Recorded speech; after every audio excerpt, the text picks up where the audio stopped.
माझ्यासोबत आहेत शेफ प्रवीण वाडेकर.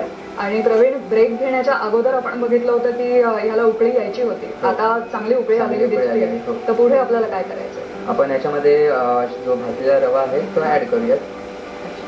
रवा साधारण आपल्याला किती वेळ भाजून घ्यावा लागतो? साधारण हलक्या आचेवरती 5 मिनिटं असं त्याला भाजून घेतो. अच्छा, मला वाटतं थोडा रव्याचा रंग बदलायला लागला की आपण तो भाजलाय असं समजू शकतो. तर रवा आपण याच्यामध्ये टाकूयात.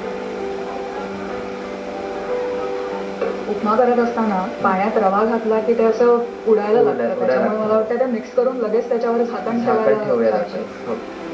आणि अर्थात कोणताही पदार्थ झाकण ठेवल्यावर खूप लवकर शिजतो.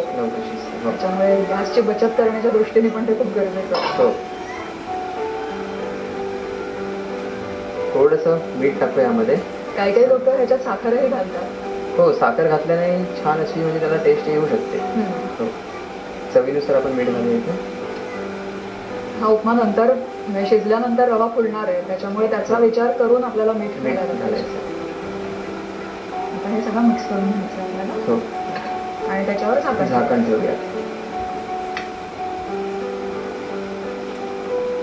खरं म्हणजे उपमा करताना त्याची क्वांटिटी बऱ्याचदा फसवी असते. कारण आता आपल्याला दिसताना एवढासा दिसतो, पण जेव्हा तो शिजेल त्यावेळेला तो फुलल्यानंतर आणखी ह्याच्या जवळजवळ 1.5 होईल तयार.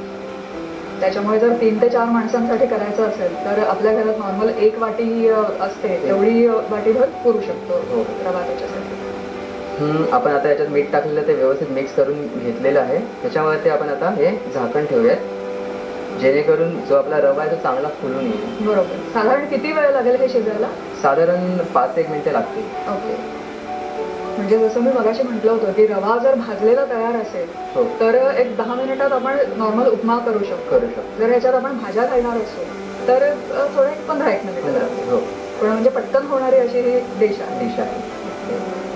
हे झालं असेल का आता? हो. आपण झाकण काढून बघूया. छान असा फ्लेवर त्याला आलेला आहे. साधारणतः सगळं पाणी आटतं आणि रवा फुलतो, त्यावेळेला तो झाला असं आपण ओळखू शकतो. फक्त मला वाटतंय जर आपण नॉनस्टिक व्यतिरिक्त दुसऱ्या कुठल्या कढईमध्ये हे करत असू तर गॅस थोडा कमी ठेवायला पाहिजे, नाही तर खाली रवा लागू शकतो. आता आपला उपमा तयार झालेला आहे. आपण एका बाउलमध्ये काढून घेऊयात. मला एक बाउल देता का?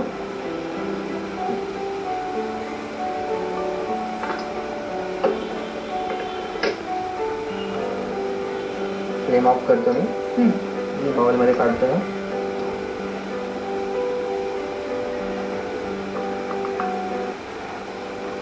आपण